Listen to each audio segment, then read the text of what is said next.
تو اللہ کی بارگاہ میں عرض کیا اسألک بحق محمد ان غفرت لی. آدم علیہ السلام عرض کرتے ہیں باری تعالیٰ میں محمد مصطفیٰ صلی اللہ علیہ وسلم کا وسیلہ دے کر تیری بارگاہ میں عرض کرتا ہوں کہ تو میری غلطی کو معاف کر دے, تو میری بھول کو معاف کر دے. اللہ تعالیٰ نے آدم کی اس دعا کو سنا, فرمایا آدم جا میں نے تیری اس بھول کو معاف کر دیا. اللہ اکبر. لیکن اللہ تعالیٰ حضرت آدم علیہ السلام سے فوراً اللہ تعالیٰ نے پوچھا اے آدم تجھے معافی تو مل گئی, یہ تو بتا تو نے میرے محبوب کو کہاں سے پہچانا, تجھے کیسے پتا چلا کہ محمد صلی اللہ علیہ وسلم میرے محبوب ہے. آدم علیہ السلام نے پورا واقعہ بیان کیا کہ اللہ جب تو نے روح ڈالی تھی تیرے عرش پر تیرے نام کے ساتھ تیرے محبوب کا نام تھا, میں نے وہاں سے تیرے محبوب کو پہچانا. رب نے فرمایا ہاں آدم جان لے یہ میرے آخری پیغمبر ہیں, اگر میں انہیں پیدا نہ کرتا تو آدم میں تجھے بھی پیدا نہ کرتا. تیری تخلیق تیری ولادت بھی اسی محمد مصطفیٰ صلی اللہ علیہ وسلم کے وسیلے سے ہوئی ہے. تو یہی وجہ ہے کہ ہمارا ایمان اور عقیدہ ہے کہ حضرت آدم علیہ السلام کی توبہ اور حضرت نوح علیہ السلام کی نجات یہ نبی کریم صلی اللہ علیہ وسلم کے وسیلے اور صدقے سے ہوئی.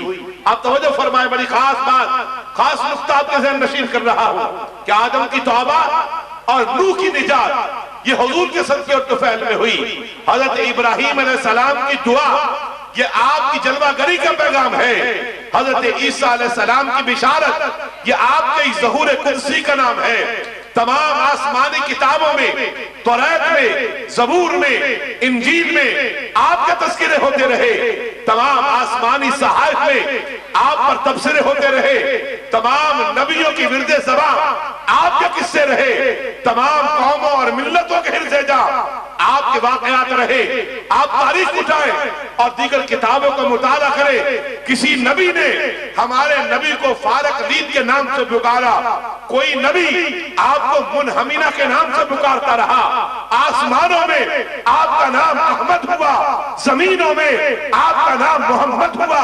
گویا آپ ہی وجہ تخلیق کائنات ہے, آپ ہی حسن کائنات ہے, آپ ہی روح اول ہے, آپ ہی قلب اول ہے. لو لاکھ کا جومت آپ کے ماتھے میں سجتا ہے.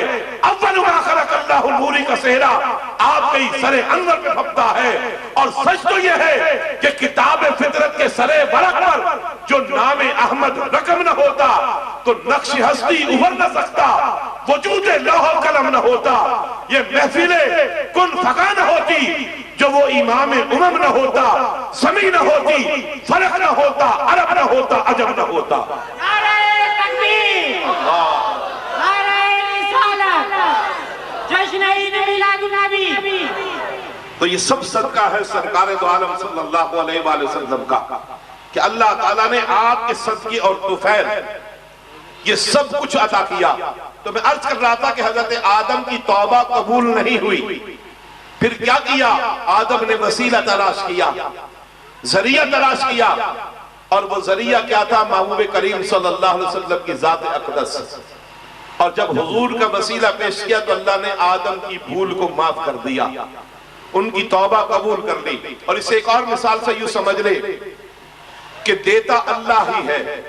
یہ ہمارا ایمان اور عقیدہ ہونا چاہیے کہ سب کچھ دینے والا اللہ ہے, دعاؤں کو قبول کرنے والا اللہ ہے.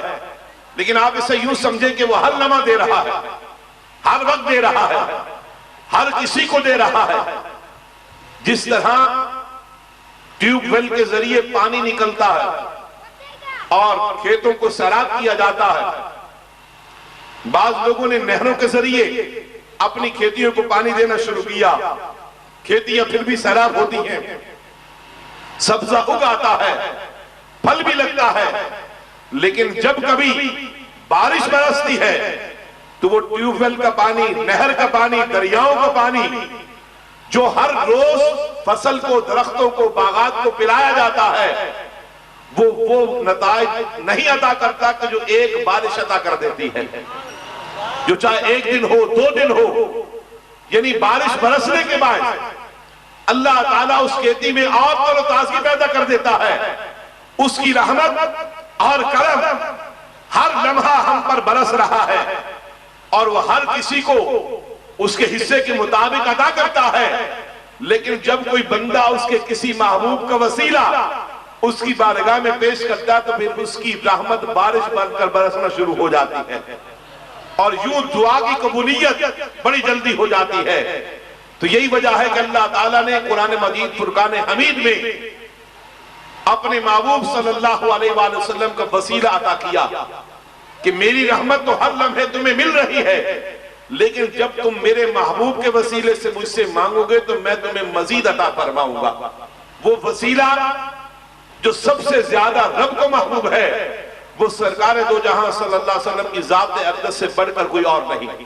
سورۃ النساء کی اس آیت نمبر 64 میں اللہ تعالیٰ نے اسی عنوان کو بیان کیا کہ وَلَوْ أَنَّهُمْ إِذْ ظَلَمُوا أَنفُسَهُمْ جَاءُوكَ، اے محبوب آپ ان لوگوں سے فرما دیں کہ اگر گناہ کر کے یہ اپنی جانوں پر ظلم کر لیں، جاؤکا تو تیری بارگاہ میں حاضر ہو جائے اور یہاں کر کیا کرے، فَاسْتَغْفِرُ اللَّهِ، اللہ سے معافی مانگے، وَاسْتَغْفَرَ لَهُمُ الرَّسُولُ، اور رسول صلی اللہ علیہ وسلم بھی ان کی سفارش فرما دے، ان کی مغفرت کی دعا کر لے، لَوَجَدُ اللَّهَ تَوَّابًا رَحِيمًا، تو یہ اللہ تعالیٰ کو بہت زیادہ توبہ قبول کرنے والا اور رحم کرنے والا پائیں گے۔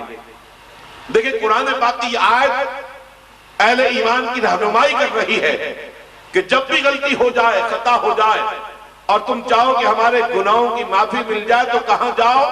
محبوب پاک صلی اللہ علیہ وسلم کی بارگاہ میں، اور وہاں جا کر اللہ سے معافی مانگو تو اللہ تعالیٰ تمہارے گناہوں کو معاف کرنے والا ہے، توبہ کو قبول کرنے والا ہے۔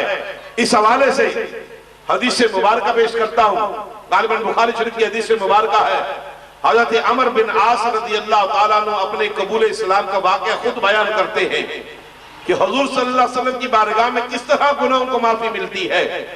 وہ کہتے ہیں کہ جب تک میں نے اسلام قبول نہ کیا تھا مجھے نبی کریم صلی اللہ علیہ وسلم سے بے پناہ نفرت تھی، میں حضور کو ناپسند کرتا جب تک اسلام قبول نہ کیا، لیکن جب میں نے اسلام قبول کیا میرے دل میں اسلام کی محبت پیدا ہوئی تو میں حضور کی بارگاہ میں حاضر ہوا اور میں نے عرض کیا یا رسول اللہ صلی اللہ علیہ وسلم میں اسلام قبول کرنا چاہتا ہوں، ناول نیدہ کا اپنا ہاتھ آگے بڑھائے، یا رسول اللہ اپنا ہاتھ دیجئے، میں آپ کے ہاتھ میں ہاتھ دے کر اسلام قبول کرنا چاہتا ہوں۔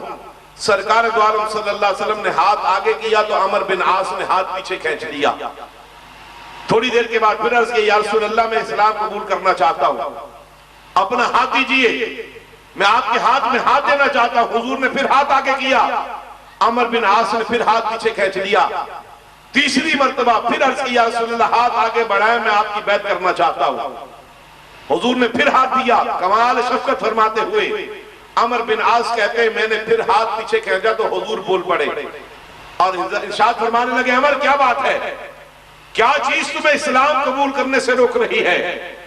بار بار تم ہاتھ بڑھانے کا کہتے ہو، اسلام قبول کرنا چاہتے ہو، لیکن پھر بھی اسلام قبول نہیں کرتے، وجہ کیا ہے؟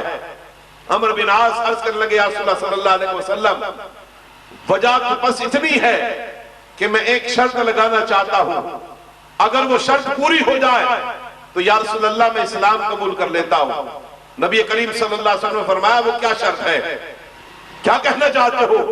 عرض کی یا رسول اللہ بڑے گناہ کیے ہیں، بہت غلطیاں ہوئی ہیں، بڑی خطائیں ہو گئی ہیں، ڈرتا ہوں کہ پتہ نہیں میرے گناہ معاف ہو گئے یا نہیں ہو گئے، اگر آپ ضمانت دیں کہ میرے گناہ معاف ہو جائیں گے تو یا رسول اللہ میں اسلام قبول کر لیتا ہوں۔